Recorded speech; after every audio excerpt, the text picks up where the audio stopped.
तो नमस्कार दोस्तों, फिर एक बार आपका स्वागत है। अब हम जो चर्चा कर रहे हैं वह जो चर्चा हो रही है कुंभा के बारे में चर्चा हो चुकी थी। कुंभा की हत्या उन्हीं के पुत्र ऊदा ने कर दी थी। अब हम चर्चा करते हैं ऊदा से कि ऊदा जो है उनके शासनकाल में क्या यहाँ पर होता है। तो देखिएगा, अब यहाँ पर जो है शासक जो बनते हैं वह जो बन जाते हैं, उनकी बात करें तो उनका जो नाम मिलता है वह मिलता है ऊदा। ऊदा कह लीजिएगा मित्रों, या इनको उदयकरण कह लीजिएगा। ऊदा कह लीजिएगा या उदयकरण के नाम से जो है इनको पुकार लीजिए। तो ऊदा या उदयकरण की बात करें तो ऊदा या उदयकरण जो है इनका जो शासनकाल जो रहा था, वह जो शासनकाल जो रहा था मित्रों, उसकी बात करें तो इनका शासनकाल 1468 से स्टार्ट होता है और 1473 तक जो है इनका शासनकाल रहता है। 1468 से लेकर के 1400 और आपके जो कह लीजिएगा कि 73 ईस्वी तक इनका शासनकाल रहा था ऊदा या उदयकरण का। सबसे पहली बात तो ये कुंभा के पुत्र थे, ये कुंभा के पुत्र थे। कुंभा के पुत्र थे। इनकी बात करें तो ये कुंभा की हत्या करके, मीन्स पिता की हत्या करके शासक बने थे। पिता की हत्या कर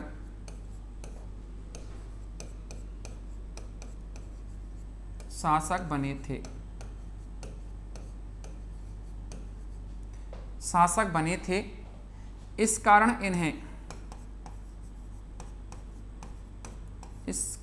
इन्हें मेवाड़ का पितृहंता कहा जाता है। मेवाड़ का पितृहंता कहा जाता है इनको।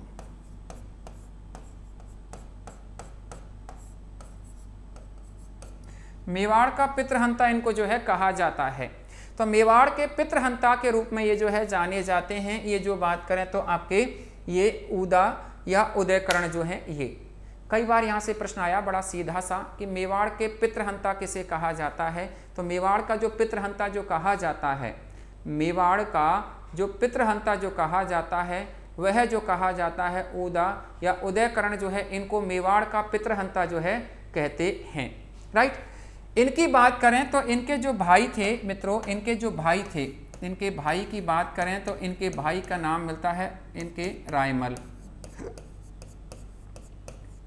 रायमल इस समय ईडर में थे। रायमल कहाँ पर थे? ईडर में थे। ईडर जो है पड़ता है गुजरात में। ये यहाँ क्या कर रहे थे? ये अपनी ससुराल में जो है, इनकी ससुराल थी यहाँ पर, इनकी यहाँ पर ससुराल थी यहाँ पर। और ये ईडर में जो है यहाँ पर ये क्या है कि घर जमाई बन करके यहाँ पर जो है ये जागीरदारी के रूप में यहाँ पर जागीर संभाल रहे थे। तो यहाँ पर जागीर संभाल रहे थे, ये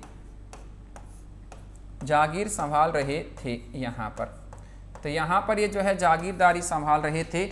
ये जो बात करें तो आपके ये ऊदा के भाई रायमल, तो रायमल जो थे ईडर में, यहाँ पर ये जागीरदारी संभाल रहे थे मित्रों। ऐसा जो है यहाँ पर ये जो है जानकारी जो है मिलती है। ठीक है। अब देखिएगा यहाँ पर क्या होता है कि ये जो है आपके ऊदा या उदयकरण, ये इनके पिता की हत्या कर देते हैं। जब इनके पिता की हत्या करते हैं तो इनसे जो सामंत थे ना, वो इनसे नाराज हो जाते हैं। किससे? ऊदा से। सामंत सरदार ऊदा का सपोर्ट बिल्कुल नहीं करते हैं। रीजन, उन्होंने सोचा कि जो अपने पिता का ही नहीं हुआ वो हमारा क्या होगा। जिसने अपने पिता की हत्या कर दी तो वो हमारा क्या हो सकता है। तो इसलिए मेवाड़ के सरदार सामंत सभी ने जो है ऊदा का विरोध किया था। इस विरोध का इसने फायदा उठाया, किसने? रायमल ने। तो रायमल क्या करता है कि ऊदा के ऊपर आक्रमण कर देता है। तो दोनों भाइयों में उत्तराधिकार को लेकर के घमासान हो जाता है। जिस युद्ध को जो कहा जाता है वह कहा जाता है दाड़ियमपुर जावी का युद्ध। दाड़ियमपुर जावी का युद्ध कहा जाता है। दाड़ियमपुर जावी का युद्ध कहा जाता है। दाड़ियमपुर जावी के युद्ध की बात करें तो मित्रों, यह युद्ध जो हुआ था 1473 ईस्वी में हुआ था। दाड़ियमपुर जावी का युद्ध जो हुआ था, स्थान की बात करें तो चित्तौड़ के नियर पड़ता है। ये चित्तौड़ के पास में पड़ता है दाड़ियमपुर जावी का जो है ये। इसकी बात करें तो देखिएगा ये जो युद्ध था ये आपके उत्तराधिकार का युद्ध कहलाता है। ये उत्तराधिकार जो है, इस उत्तराधिकार का युद्ध जो है कहलाता है, उत्तराधिकार का युद्ध जो है ये कहलाता है। ठीक है, तो उत्तराधिकार का युद्ध कहलाता है ये दाड़ियमपुर जावी का जो युद्ध था ये। ठीक है, इस युद्ध की बात करें तो देखिएगा मित्रों, ये जो युद्ध है एक तरफ तो यहाँ पर कौन थे, आपके रायमल थे, एक तरफ तो रायमल थे और एक तरफ जो है वो ऊदा थे। तो ऊदा और रायमल के मध्य जो है ये युद्ध होता है। इस युद्ध में रायमल की विजय होती है, रायमल की विजय होती है और ऊदा जो है ये पराजित होकर मांडू के सुल्तान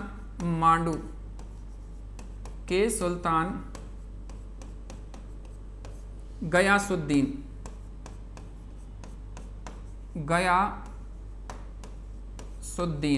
मांडू के सुल्तान गयासुद्दीन की जो है ये शरण में चले गए थे। कौन, ये ऊदा जो थे ये। तो इनकी जो है ये शरण में चले जाते हैं, गयासुद्दीन की शरण में। ये जो बात करें तो आपके ऊदा जो हैं ये अपने परिवार के साथ में वहाँ जाकर के रहने लगते हैं और वहाँ इनके ऊपर ऐसा मानते हैं लोग बाग, ऐसा कहते हैं कि वहाँ पर मांडू में इनके ऊपर बिजली गिर गई थी और बिजली गिरने से इनकी क्या हो गई थी, मृत्यु हो गई थी। तो बिजली गिरने से जो है इनकी मृत्यु हो जाती है, बिजली गिरने से जो है इनकी वहाँ पर क्या हो जाती है, मृत्यु हो जाती है।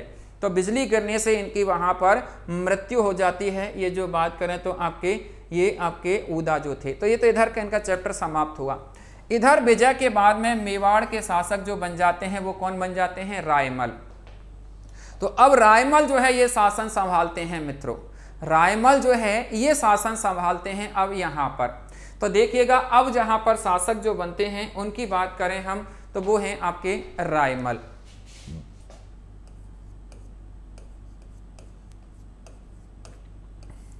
रायमल जो है ये शासक बनते हैं, राणा रायमल। राणा सब लगा ही रहे मित्रों, जहाँ नहीं लगाया वहाँ आप लगा सकते हैं, ऐसा कोई वो नहीं है। तो रायमल शासक बनते हैं। रायमल की बात करें तो अब यहाँ पर रायमल का शासनकाल जो स्टार्ट होता है वह जो स्टार्ट होता है 1473 से लेकर के और 1509 ईस्वी तक जो है इनका शासनकाल रहा था रायमल का। रायमल जो थे ये ऐसा मानते हैं कि रायमल इन्होंने क्या किया कि बहुत ही जो कह सकते हैं सीधे साधे इंसान मान लीजिएगा या कुछ भी मान लीजिएगा कि इस समय ये बहुत ही परिस्थितियों से घिरे हुए थे। तो इन्होंने अपने आसपास के जो भी रियासतें थी उनके साथ में अच्छे संबंध स्थापित करने के लिए इन्होंने क्या किया कि अपनी रियासत के जो क्षेत्र थे, जो जहाँ जिसका जो शासक था उसको अपने आप को जो है लौटा दिया था उसको।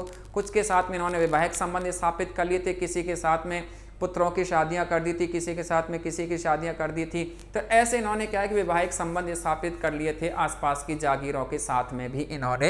ये जो रायमल जो थे इन्होंने, ये कहने की जरूरत नहीं है कि ये कुंभा के पुत्र थे, ये हम चर्चा कर ही चुके हैं। कुंभा के पुत्र थे, ये जो बात करें तो कुंभा के पुत्र थे रायमल जो थे ये। ठीक है, लोग तो ये कहते हैं कि इनके जो थे 13 पुत्र थे, 11 रानियां थी और 2 पुत्रियां थी इनके देखिएगा 11 तो रानी थी इनकी, 2 पुत्रियां थी और 13 पुत्र थे इनके, ऐसा उल्लेख मिलता है इस रायमल का। अब 13 पुत्रों के बारे में तो कोई चर्चा नहीं मिलती है, जानकारी यहाँ 13 का नाम याद रखना तो पॉसिबल नहीं है, लेकिन 3 पुत्रों के बारे में यहाँ विशेष रूप से जो है जानकारी मिलती है इनके। और इनके 3 पुत्रों की बात करें तो 3 पुत्र जो थे इनके, और उन 3 पुत्रों में देखिएगा बड़ा जो था वह तो यहाँ पर जयमल के नाम से जो है जाना जाता है। जयमल के नाम से जाना जाता है। दूसरा जो पुत्र था उसकी बात करें तो उसका जो नाम मिलता है वह मिलता है पृथ्वीराज। पृथ्वीराज करके जो है ये मिलता है। पृथ्वीराज की बात करें तो पृथ्वीराज को उड़वा राजकुमार कहा गया है, उड़वा राजकुमार कहा गया है। उड़वा राजकुमार कहा गया क्यों? क्योंकि ये जो है इनके घोड़ा था, इनका एक घोड़ा था, और उस घोड़ा की बात करें तो वह जो घोड़ा जो था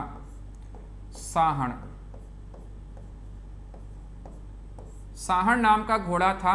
इस घोड़े पर ये बहुत तेज उड़ा करते थे, मीन्स बहुत तेज दौड़ा करते थे, और इसी कारण इनको क्या कहा गया है, उड़वा राजकुमार कहा गया है। और इसके बाद में नेक्स्ट इनके तीसरे जो है पुत्र के बारे में जो मिलता है वह है नाम सांगा, या संग्राम सिंह के नाम से इनको आप लोग पुकारते हैं, संग्राम सिंह फर्स्ट के नाम से इनको जाना जाता है। इन 3 पुत्रों के बारे में जानकारी मिलती है। देखिएगा मित्रों, जब रायमल जब शासन कर रहे थे तो उस समय क्या होता है कि मालवा जो है, मालवा के जो शासक थे, मालवा के शासक की बात करें तो इनका नाम मिलता है नासिरुद्दीन। नासिरुद्दीन जो है ये मालवा के शासक थे मित्रों। इस नासिरुद्दीन की बात करें तो नासिरुद्दीन ने क्या किया कि नासिरुद्दीन जो है इन्होंने आपके इधर आक्रमण किया था, इस एरिया पर आक्रमण किया था। रणथंबोर जो है इसको अपने अंडर में ले लिया था। यहाँ से बढ़कर के बूंदी को अपने अंडर में ले लिया था, और यहाँ से बढ़कर के टोडा राय सिंह जो पड़ता है आपके टोंक में पड़ता है, इसको अपने अंडर में ले लिया था। इनको अधीन कर लिया था इन्होंने, ये जो बात करें तो किसने अपने यहाँ पर अधीन कर लिया था, किसने, इस नासिरुद्दीन ने इनके शासनकाल में।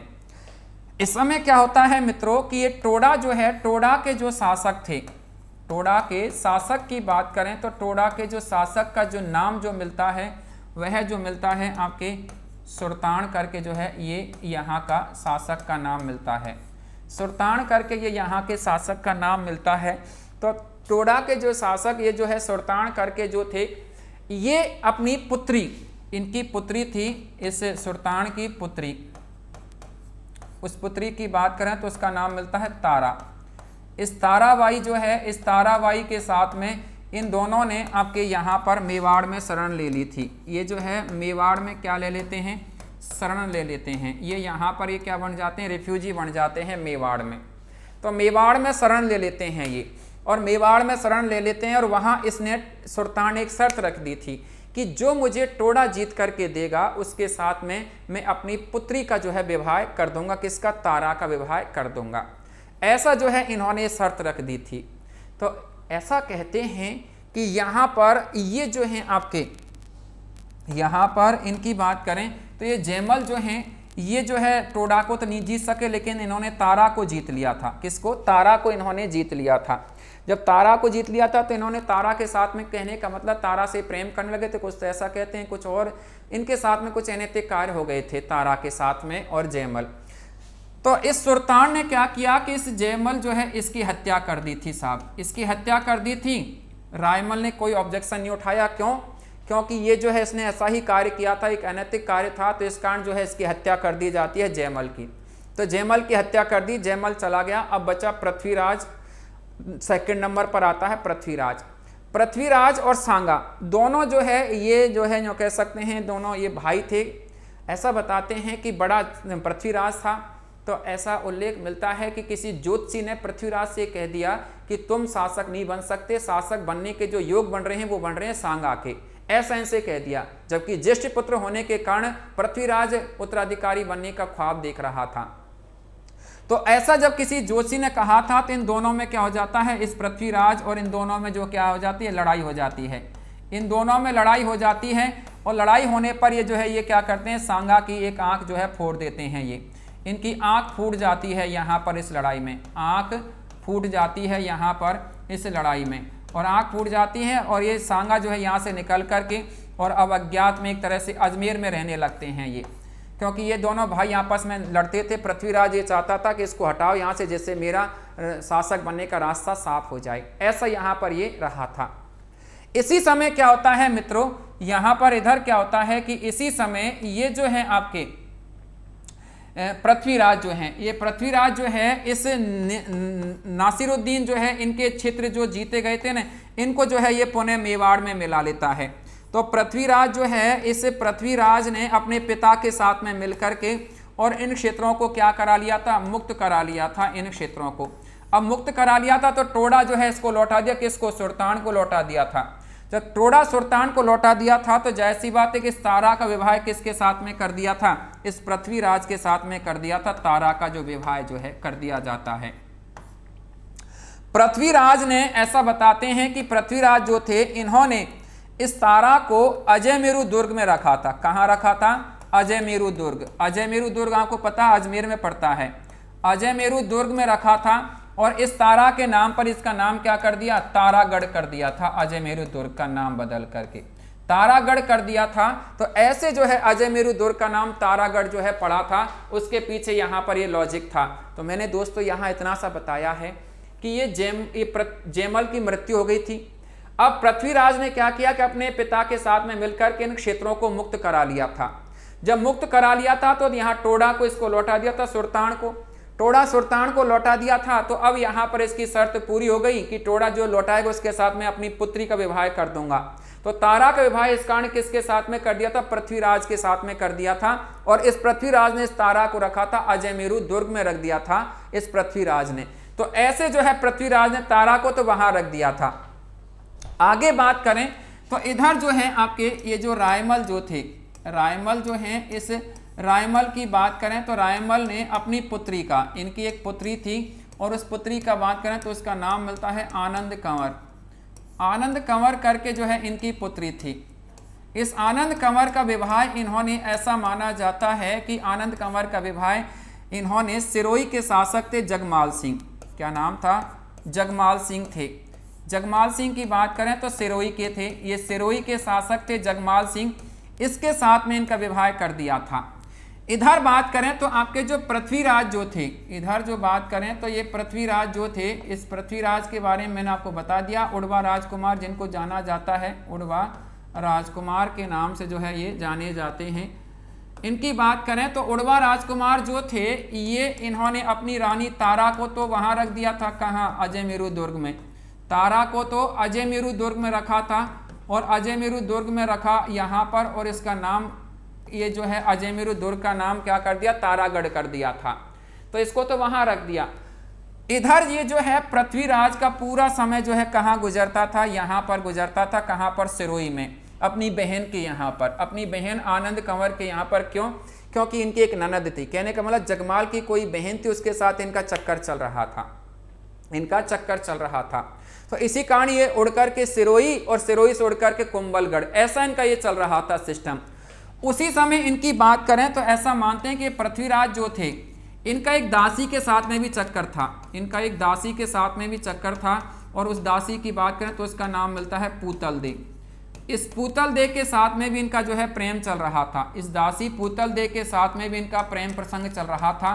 तो इस पूतल दे के आगे चल कर के एक पुत्र होते हैं, इन्हीं की संतान, ये पृथ्वीराज जो हैं इनकी ही संतान, इन्हीं के पुत्र थे, इन्हीं का अचीवमेंट था। और उसका नाम मिलता है बनवीर। उसका नाम क्या मिलता है? बनवीर। बनवीर जो है ये पूतल दे के पुत्र और पृथ्वीराज के जो है ये पुत्र थे। जो इनकी दासी थी पूतल दे, जिनको दासी पुत्र भी कहा जाता है किसको? बनवीर को। तो इसी पृथ्वीराज के ये पुत्र थे, ये बनवीर जो हैं ये। इधर क्या होता है कि ये जब यहाँ पर ये चक्कर लगाता रहता है सिरोही में ये, तो ऐसा मानते हैं कि एक दिन जो है ये जगमाल जो थे, इस जगमाल ने इसको क्या दे दिया था? जहर दे दिया था। इसको जहर दे दिया था और जहर दे करके इसकी क्या कर दी थी? हत्या कर दी थी। तो ऐसे जो है ये पृथ्वीराज की हत्या हो जाती है। इस पृथ्वीराज की बात करें तो इसकी जो छतरी जो बनी हुई है, इसकी छतरी जो बनी हुई है वह कुंभलगढ़ दुर्ग में इसकी छतरी बनी हुई है। कुंभलगढ़ जो दुर्ग है यहाँ पर इसकी जो है छतरी बनी हुई है, जो कि 12 खम्भों की छतरी बताई गई है। 12 खम्भों की छतरी है, 12 खम्भों की छतरी है यहाँ पर ये जो बनी हुई है। तो ऐसा जो है ये पृथ्वीराज का भी अंत हो जाता है। और पृथ्वीराज का जब अंत हो जाता है तो अब नंबर जो आ गया था वो सांगा का। उधर सांगा का नंबर जो है आता है अपना आप उत्तराधिकारी के रूप में। तो अब इसको जो है रायमल ने अपने सांगा जो है तीसरे पुत्र उसको उत्तराधिकारी घोषित कर दिया और इनकी जो है मृत्यु हो जाती है रायमल की 1509 में। तो 1509 में अब जो शासक जो बनते हैं मित्रों, वह जो बन जाते हैं अब आपके यहाँ के शासक, वो बनते हैं राणा सांगा। तो राणा सांगा जो है ये शासक के रूप में जो है जाने जाते हैं, जिनको संग्राम सिंह फर्स्ट के नाम से लोग जानते हैं। तो देखिएगा दोस्तों, अब हम जो चर्चा कर रहे हैं आगे अगले शासक के रूप में, और वह जो शासक के रूप में जो चर्चा करते हैं वो है राणा सांगा। तो देखिएगा अब हम जो है राणा सांगा की जो है बात करते हैं। राणा सांगा या इनको संग्राम सिंह फर्स्ट के नाम से लोग पुकारते हैं, संग्राम सिंह फर्स्ट। इनका शासनकाल मित्रों जो रहता है वह जो रहता है 1509 से लेकर के 1528 ईस्वी तक जो है इनका शासनकाल रहता है। 1509 से लेकर के और 1528 ईस्वी तक जो है इनका शासनकाल रहता है। ये जो बात करें तो आपके संग्राम सिंह या राणा सांगा के नाम से इनको आप लोग जानते हैं। देखिएगा मित्रों, ये कहने की जरूरत नहीं है कि राणा सांगा जो हैं ये आपके रायमल के जो है पुत्र थे, राइट। रायमल जो है रायमल के पुत्र थे, ठीक है। इनकी माँ का नाम था रतन कंवर, इनकी माँ जो थी उसका नाम था रतन कंवर, रतन कंवर थी इनकी माँ का नाम जो था संग्राम सिंह की जो माँ थी उनका नाम। दोस्तों देखिएगा, ऐसा माना जाता है कि ये जो हैं आपके राणा सांगा जो हैं, राणा सांगा की बात करें तो ऐसा मानते हैं कि ये रायमल के तीसरे नंबर के पुत्र थे, ये तो क्लियर है ही आपको।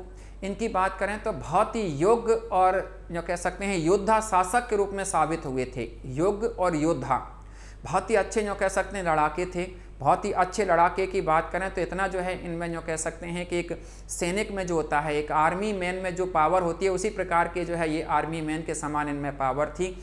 और इसी कारण टॉड जो हैं, कर्नल जेम्स टॉड जो हैं, टॉड ने इनको जो कहा है वो कहा है सिपाही का अंश, सिपाही का अंश कहा है, सिपाही का अंश इनको जो है कहा है, या सिपाही का भग्नावशेष, या इनको सिपाही का भग्नावशेष, सिपाही का भग्नावशेष जो है इनको कहा है। तो सिपाही का अंश या सिपाही का भग्नावशेष इनको जो है कहा है, ठीक है। तो सिपाही का अंश कह लीजिएगा या सिपाही का भग्नावशेष कह लीजिएगा, वह जो कहा है आपके राणा सांगा को जो है ये कहा है। और वह भी किसने, कर्नल जेम्स टॉड जो हैं इन्होंने इनको सिपाही का भग्नावशेष कहा है। इनकी बात करें तो यहाँ से प्रश्न मित्रों कई बार एग्जाम में पूछ लिया गया है, ये कई बार यहाँ से प्रश्न एग्जाम में पूछ लिया गया है कि सिपाही का अंश किस शासक को कहा जाता है या सिपाही का भग्नावशेष किस शासक को कहा जाता है। तो वह कहा जाता है राणा सांगा को। या फिर यहाँ से प्रश्न ऐसे भी आया हुआ है कि इनको सिपाही का भग्नावशेष किसने कहा है, तो वो कहा है कर्नल जेम्स टॉड ने। ये राजस्थान के एकमात्र शासक थे जिन्होंने, ये राजस्थान के एकमात्र शासक, ये राजस्थान के एकमात्र शासक, एकमात्र शासक जिसने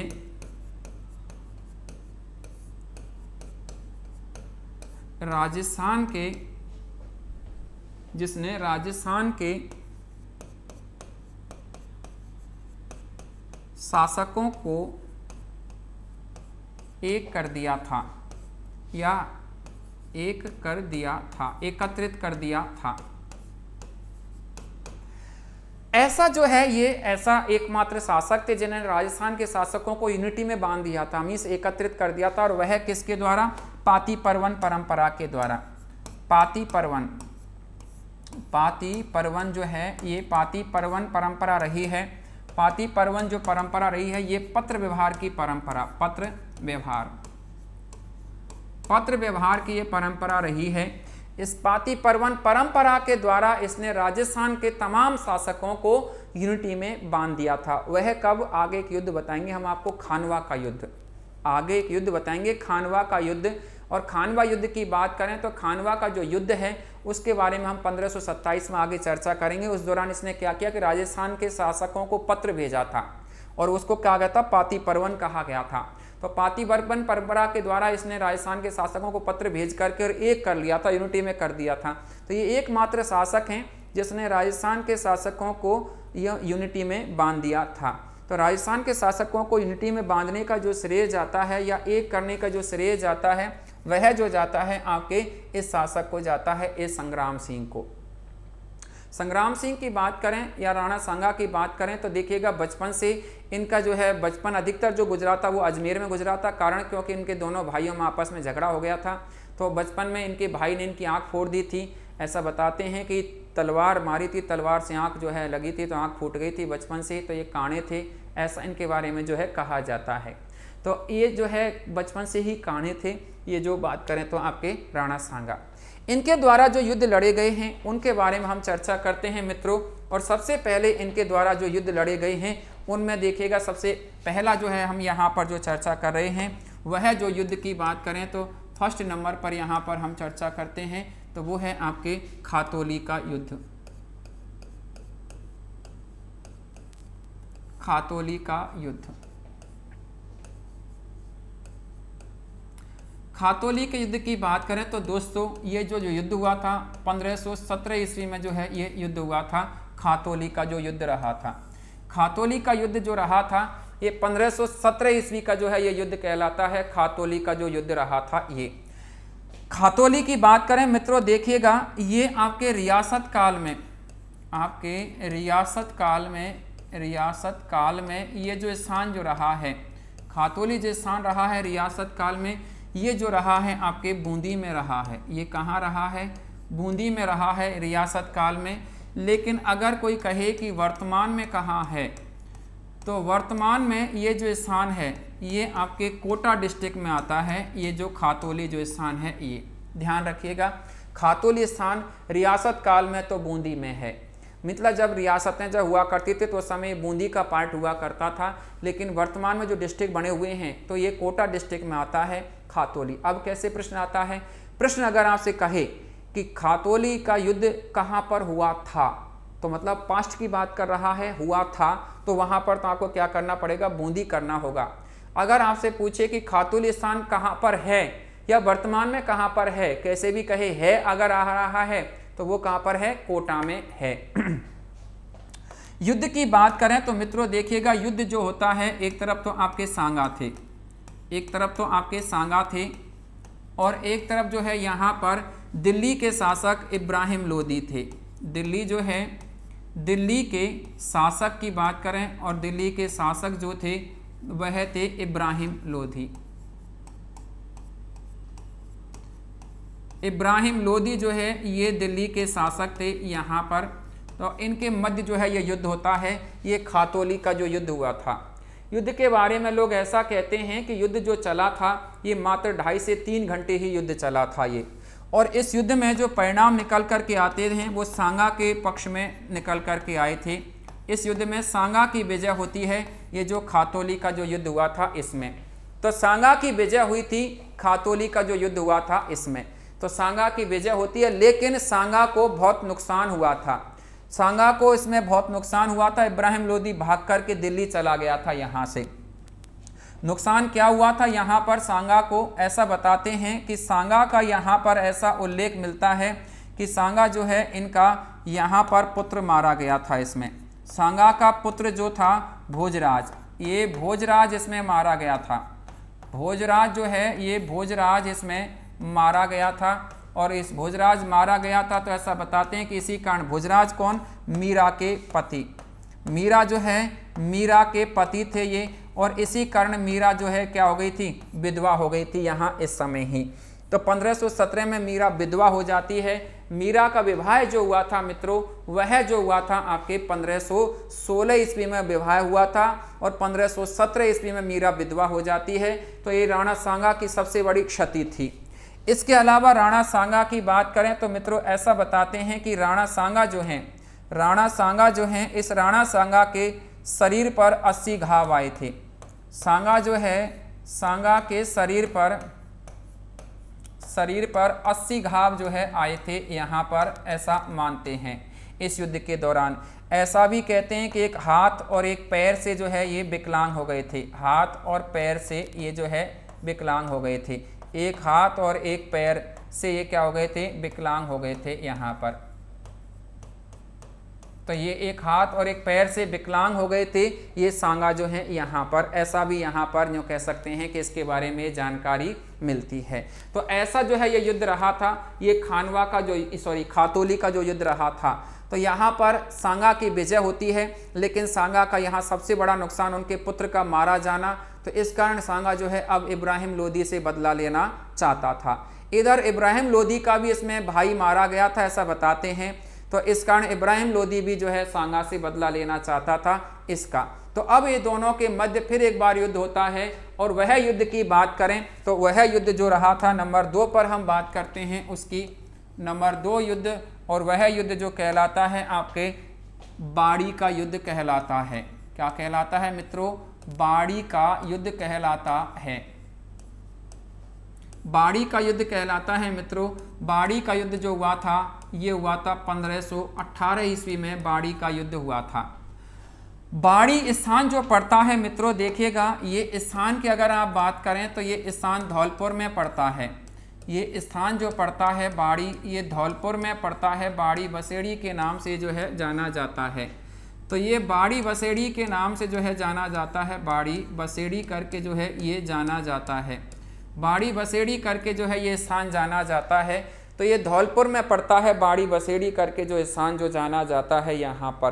तो बाड़ी बसेड़ी जो स्थान जो पड़ता है ये धौलपुर में है। तो यहाँ पर ये जो है बात करें तो ये युद्ध हुआ था। युद्ध की बात करें मित्रों, यहाँ पर देखिएगा एक तरफ तो फिर वही सांगा, एक तरफ तो वही सांगा, और इस समय यहाँ पर इब्राहिम लोदी जो थे इन्होंने अपने सेनापति को भेजा था। तो इब्राहिम लोदी जो है,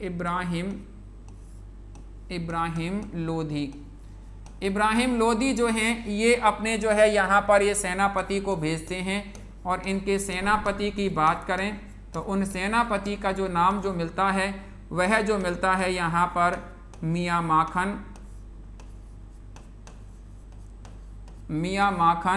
और मियाँ हुसैन। मियाँ माखन और मियाँ हुसैन जो है ये यहाँ पर इनका जो है ये नाम मिलता है। तो मियाँ माखन और मियाँ हुसैन जो है ये इनके सेनापति थे। ये दोनों के दोनों यहाँ पर मारे गए थे। ये जो है दोनों के दोनों मारे गए यहाँ पर इस युद्ध में। और यहाँ पर फिर एक बार जो है किसकी विजय होती है? सांगा की विजय होती है इस युद्ध में। सांगा की विजय होती है। सांगा ने इस युद्ध की विजय के बाद में, इस विजय के बाद में इन्होंने ऐसा मानते हैं कि एक उपाधि धारण कर ली थी, और वह जो उपाधि की बात करें तो वो हिंदूपात की उपाधि इन्होंने धारण कर ली थी। हिंदूपात या हिंदूपत के नाम से इसको जाना जाता है। कहने का मतलब हिंदू धर्म का या हिंदुओं का रक्षक जो है इसका मीन्स होता है। तो हिंदूपात या हिंदूपत की जो है इन्होंने ये उपाधि धारण कर ली थी यहाँ पर। तो ऐसा यहाँ पर ये जो है उल्लेख मिलता है। तो हिंदूपात या हिंदूपत की जो है ये उपाधि धारण कर लेता है यहाँ पर। तो इस प्रकार से यहाँ पर ये जो है राणा सांगा का जो है ये दूसरा युद्ध, जिसमें इस इब्राहिम लोदी को इन्होंने पराजित कर दिया था। इसके बाद में यहाँ इनका तीसरा युद्ध जो है वो होता है, और वो है युद्ध जो हुआ था वो हुआ था आपके गागरोन के साथ में हुआ था, मतलब सॉरी गागरोन में हुआ था। और वह युद्ध जो हुआ था वो मालवा के शासक आपके जो है महमूद शाह खिलजी सेकंड के नाम से उनको जाना जाता है, उनके साथ में होता है। अब वो युद्ध जो होता है उसका कारण क्या रहा था? एक तो ये हिंदूपात की उपाधि ही जो है उसका एक कारण बन चुकी थी, यूँ कह लीजिएगा एक कारण। तो वह कैसे? तो देखिएगा अब जो है नेक्स्ट युद्ध इनका जो कहलाता है वह कहलाता है नंबर 3 पर युद्ध की बात करें तो वो है गागरोन का युद्ध। गागरोन का युद्ध, गागरोन के युद्ध की बात करें तो मित्रों देखिएगा गागरोन का युद्ध जो हुआ था 1519 ईस्वी में हुआ था गागरोन का युद्ध। गागरोन आपको पता ही है कि गागरोन जो स्थान जो पड़ता है ये आपके झालावाड़ में पड़ता है। कहाँ पड़ता है? झालावाड़ में पड़ता है गागरोन जो स्थान पड़ता है। इस युद्ध की बात करें तो मित्रों देखिएगा ये जो युद्ध जो हुआ था इसका कारण क्या रहा था? सबसे पहली बात तो इसका कारण क्या रहा था कि कारण ये रहा था कि मेदिनी राय जो हैं, मेदिनी राय जो थे, इस मेदिनी राय की बात करें तो ये मेदिनी राय जो है ये मांडू के यूँ कह सकते हैं कि ये शासक हुआ करते थे। मांडू जो है ये मांडू के शासक हुआ करते थे, मांडू के सरदार थे। ये मांडू के सरदार थे मेदिनी राय जो थे, ये मांडू के सरदार थे। मांडू आता है आपके मालवा में, मालवा में आता है। और मालवा के इस समय जो शासक जो हुआ करते थे वह जो थे आपके महमूद शाह खिलजी, महमूद शाह खिलजी सेकंड, महमूद शाह खिलजी सेकंड के नाम से इनको जो है जाना जाता है। तो ये महमूद शाह खिलजी सेकंड जो है ये मालवा के शासक थे। तो इन्होंने इसको मेदिनी राय को यहाँ से निष्कासित कर दिया था, मेदिनी राय को इन्होंने यहाँ से निष्कासित कर दिया था। इनको जो है मेदिनी राय को यहाँ से ये जो है निष्कासित कर देते हैं, ये यहाँ से निष्कासित कर देते हैं। और मेदिनी राय के द्वारा जब ये जो है निष्कासित कर दिए जाते हैं तो मेदिनी राय ने शरण जो ले ली थी वह जो ले ली थी आपके सांगा के यहाँ पर, सांगा के यहाँ पर शरण ले ली थी। तो सांगा के यहाँ पर शरण ली थी मेदिनी राय ने। तो इस कारण ही जो है ये युद्ध होता है गागरोन का युद्ध। तो ये युद्ध की बात करें तो मित्रों यह जो युद्ध हुआ था आपके इधर तो बात करें तो आपके सांगा, राणा सांगा, और इधर बात करें तो ये जो है आपके महमूद शाह खिलजी सेकंड, महमूद शाह खिलजी सेकंड। तो महमूद शाह खिलजी सेकंड और राणा सांगा के मध्य जो है ये युद्ध होता है। और इस युद्ध में भी मित्रों राणा सांगा की विजय होती है। इस युद्ध में भी किसकी विजय हुई थी? राणा सांगा की विजय होती है यहाँ पर। और राणा सांगा की जब विजय होती है यहाँ पर इस युद्ध में, तो राणा सांगा क्या करते हैं कि इस मेदिनी राय को, मेदिनी राय को, ये जो मेदिनी राय जो है, इस मेदिनी राय को, मेदिनी राय जो है, इस मेदिनी राय को गागरोन, गागरोन और चंदेरी, गागरोन और चंदेरी की जो है इसको जागीर प्रदान कर देता है, जागीर जो है प्रदान करता है। तो ये एक्चुअल में यहाँ चंदेरी में ही जो है ये जाकर के और अपनी जागीर स्थापित करते हैं मेदिनी राय मेन रूप से। तो ऐसा यहाँ पर ये जो है युद्ध हुआ था, जैसे आप यहाँ पर गागरोन का युद्ध जो है कहते हैं। तो गागरोन का युद्ध जो रहा था मित्रों, इस गागरोन के युद्ध के पीछे यहाँ पर इनको एक तो वो हिंदूपाद की उपाधि धारण करना, क्योंकि इन्होंने हिंदूपाद की जो उपाधि धारण की थी इसी कारण जो है इसने किसने शरण ली थी? इस मेदिनी राय ने इनके यहाँ पर शरण ली थी। तो इधर जो है ये महमूद शाह खिलजी जो है सेकंड मालवा के, ये जो है इन्होंने इनको पर आक्रमण कर दिया था, इधर गागरोन की तरफ से जो है आक्रमण किया था और इसी कारण इसको गागरोन का युद्ध जो है कहा जाता है। तो ऐसा इनका ये जो है युद्ध रहा था। इसके बाद में इनका नेक्स्ट एक और युद्ध जो है चर्चा करेंगे और वह है बयाना का युद्ध, राणा सांगा का। तो राणा सांगा का बयाना के युद्ध के बारे में मित्रों चर्चा जो करेंगे हम नेक्स्ट अध्याय में चर्चा करेंगे। तब तक के लिए आपको हमारे साथ बना रहना पड़ेगा। अगले अध्याय में हम चर्चा करेंगे बयाना के युद्ध और उसके बाद में हम राणा सांगा का एक बहुत ही महत्वपूर्ण युद्ध जिसे आप खानवा का युद्ध कहते हैं उनके बारे में हम चर्चा करेंगे अगले अध्याय में। तब तक के लिए नमस्कार, जय हिंद,